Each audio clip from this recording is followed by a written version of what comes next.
welcome back to my channel. Sephora Vib sale is here, and I have all my recommendations in today's video, and then I have another one going up later, so this is all makeup, and then I have another video with everything else. Skincare, hair, tools, all that good stuff.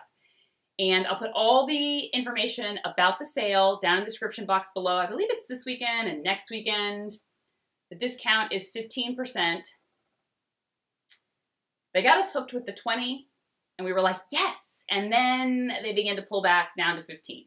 I know, but it's still something, and I know many of you use this sale as a time to buy backups, stock up on things, pick up pricier items that you've had your eye on, so it's something. Makeup. Let's first start with my makeup recommendations. I was going through and looking at the things I picked, and I was like, not a lot of this is new. I mean, when you watch my recommendations video, I'm sorry to say, they are a lot of the same products over and over again simply because I like what I like. And I'll try new products here and there, but if they don't stay in my routine consistently, I don't like to make these videos like 100 products long, and I think to myself, what is something that I've either repurchased a ton, I find myself always using and reaching for, it's in a bag, and it's worthy of this video. That's all the products that are here. So a lot of basic staples, the non-sexy stuff I call it. In fact, I did a blog post about the 3 products I use every day when doing my makeup. And they're here. Beauty Blender, number 1. I use it for everything. I use it for putting on makeup, cleaning up, blending out. I just always have one handy. And so I always use this time to like stock up on beauty blenders. So I always have a backup because when it starts to get kind of funky, and you're trying to wash it, you're trying to get it clean, you're like, maybe I can get like a few more weeks out of it. That's when I say to myself, just replace it.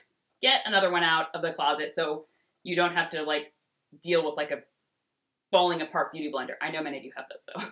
I do too, but I bought enough during sale times here and there so that I always can just run and grab a new one if I need one. Urban Decay Primer Potion.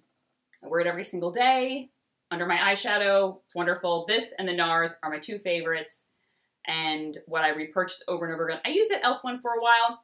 I didn't end up repurchasing it though, probably because I've just been with these for so long, like this one and the NARS one. I just alternate between the 2, and they last forever. I think a whole one probably could last me almost an entire year. Just use a small bit on my lids every single day, but there's a good amount in here. The Hourglass Brow Pencil. What would I do without you? I would have bad brows. That's what I would do. I would need to find something to replace it, but I don't even know if there is one. I know many of you have other brow products that you love and use, and I've tried other brow products, and I enjoy them. I entertain them, and then I go running back to my Hourglass, and I'm like, I've missed you. I won't cheat on you again. And I just decided this is what I like. The spoolie on the end is like no other spoolie. The colors work perfectly for my hair. I like my brows not to be that dark, and I like the color to be more gray. I know it's like gray, but when the eyebrow pencil skews too red or too warm, my brows can look like orange or red, and I don't want that. So a gray undertone or a gray base to a pencil is perfect. I wear soft brunette or ash. Soft brunette is what I have on today. Very subtle, very not in your face. Ash is a little bit stronger, but both are fantastic. Okay, foundation. You know my skin's been all over the place. I've talked about that in prior videos. Like, sorry, hair's like starting to sweat and my hair starts to like gather around my neck and I'm like, oh, suffocating me. My skin was a little bit dry when I was pregnant, very oily. Then I got pregnant and it became quite dry. Now it's still more on the dry side, but it has some combination days. So I wanted to bring out some of my older foundations that used to work great for me when I had oily skin and see if they still work, because summer's coming up and these would be great for summer because they're a little bit more matte, very long wearing, and they worked still beautifully on my skin. So I had to bring them up. Armani Power Fabric. I'm wearing the shade 3.5. It's actually what I have on today.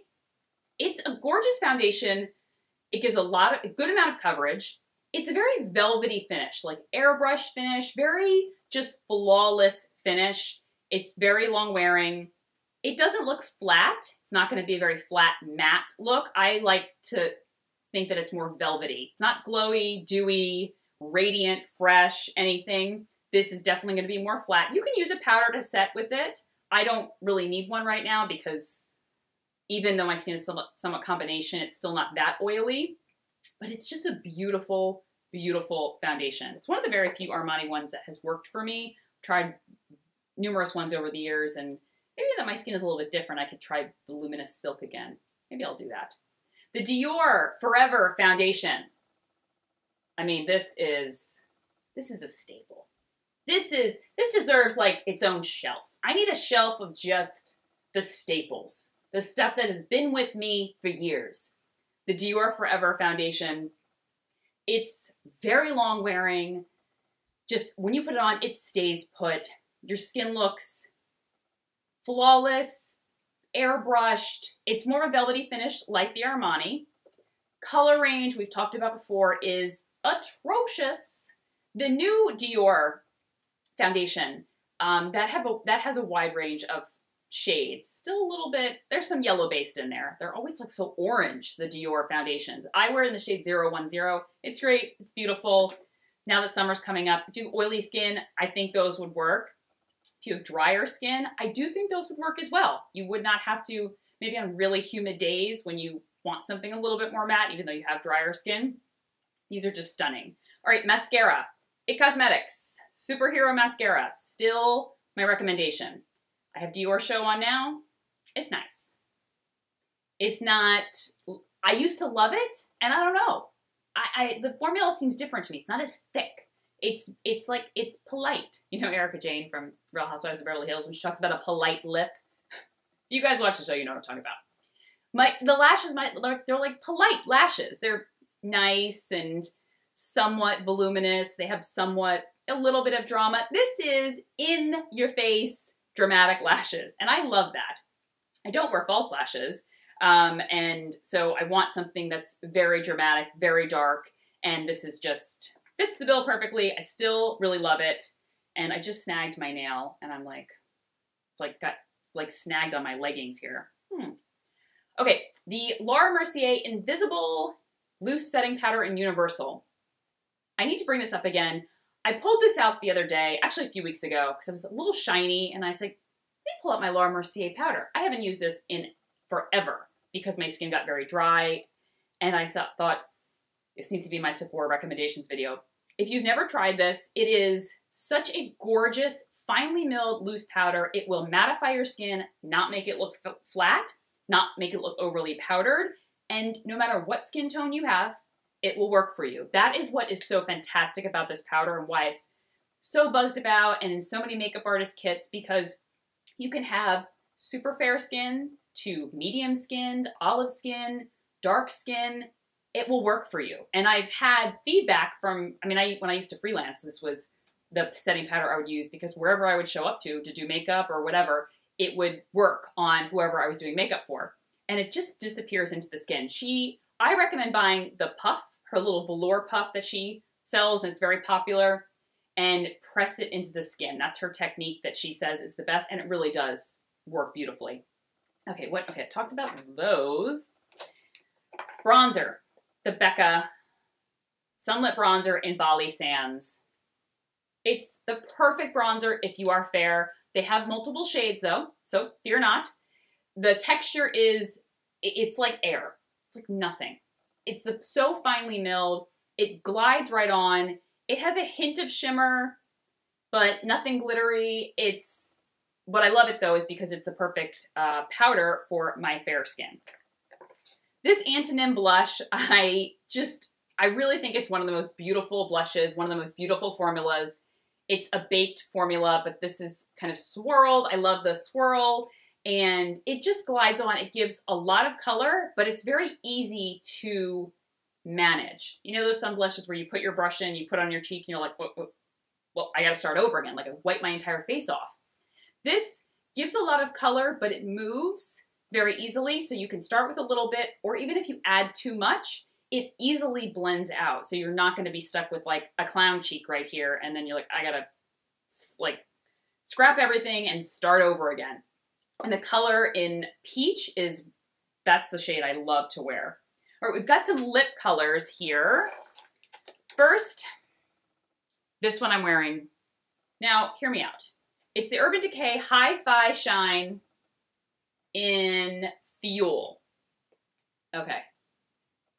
The color is magnificent. The texture is sticky and tacky, and your hair is going to get caught in it, and your lips are going to stick together. I'm sorry. I very rarely recommend things where I don't love the texture, but the color is the nude, neutral, soft rose, perfect, your lip color, but better that you've been looking for. I just keep wearing it all the time, and I wear it a lot when I have hats on. You know, you guys know I wear a lot of hats. If you didn't know, I wear a lot of hats. Head to my blog.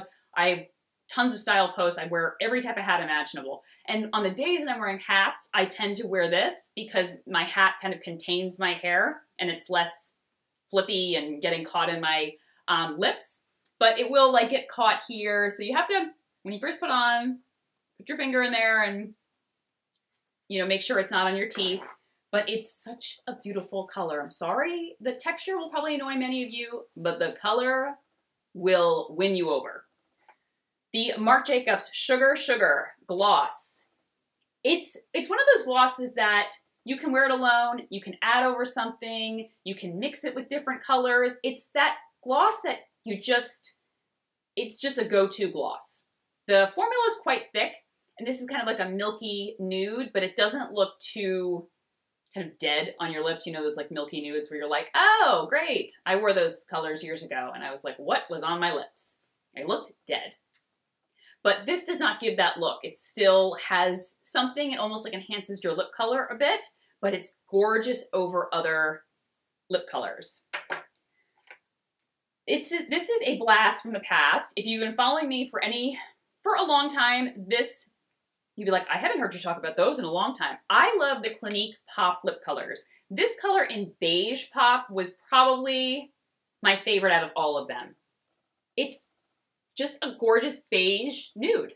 It's very creamy, full coverage, feels beautiful on the lips. The color's fantastic. Don't sleep on Clinique lips. Do not sleep on them. They have some really good, Clinique in general has a lot of good products. I know some people like Clinique, ugh. But I like a lot of their skincare products. I like a lot of their makeup products. Some stuff is ugh, but some stuff really is just worthy of multiple repurchases. All right, we've got two Tom Ford lip colors. Paper Doll, which I love. It's a little more of compared to, it's right here. I don't know, it's very similar to Beige Pop, but it looks a little pinker. I don't know. I mean, all of our nude colors look the same, don't they? You like the same color lip, I'm sure, and you have like 13,000 of them, but they're like just a hint different each. Yeah, I know, me too. Then a red. I will link the blog post of me wearing this because I just wore this on my blog this week. And I forgot, I was like, this red is fantastic. I need to talk about this in my Sephora video. If you're looking for a classic red, not too orange, not too blue, you just want something right in the middle. And I really feel that this would look good on so many different skin tones. This is Tom Ford Dylan. Yep, just beautiful. I would say, if I had to say, it does skew. I mean, it falls in the middle, but it looks, when I wear it, it looks a little more orange than it does blue, but I still will classify this more as a classic red. All right, the Hourglass highlighting sticks, the Vanish highlighting sticks. I really love these. I've reviewed these before. My favorite shade is Champagne Flash. I stuck it right there and then like a really awkward part of my hand. Let me just try and put it up here a bit. Yeah, on my wrist here. It's just the perfect champagne highlighter. The formula is not too dry, but not too emollient and sticky. It doesn't stay tacky on the skin. Your hair's not going to stick to it. And the color's beautiful, blends very easily. It's a significant highlight. I mean, it's nothing super neutral. I mean, you know, super subtle. It's definitely a pop. It's not an Instagram highlight, but it's like on the way there. And then this, I believe this is limited edition, but it's so good. And I love it. Tom Ford, the Shade and Illuminate Glow Stick. Oh my gosh, I'm right-handed, so doing this with my left hand is This bronzy color, I love to use as a contour and blend it up. And then this is like a pop on the cheeks, especially for the summer. The bronze shade is what sold me. The formula is very creamy, very blendable. You have some time to work with it. It's not going to immediately go onto your cheeks and then just set. And you're like, okay, how do I blend this out? But that bronze color, it's the perfect, for me, it's the perfect contour because it just gives a hint of some darkness on my cheek. And then I blend it up so it becomes a cheek color. All right, that's it. I will link all of these down below, along with anything else that I talked about that maybe I didn't show, but I talked about. So that will be below, as well as the details for the Sephora sale. Stay tuned. Very shortly after this video, I will be uploading my second video about skincare, tools, etc. And love to hear what you guys end up getting. So let me know, and I will talk to you guys soon. Have fun. Take care. Bye-bye.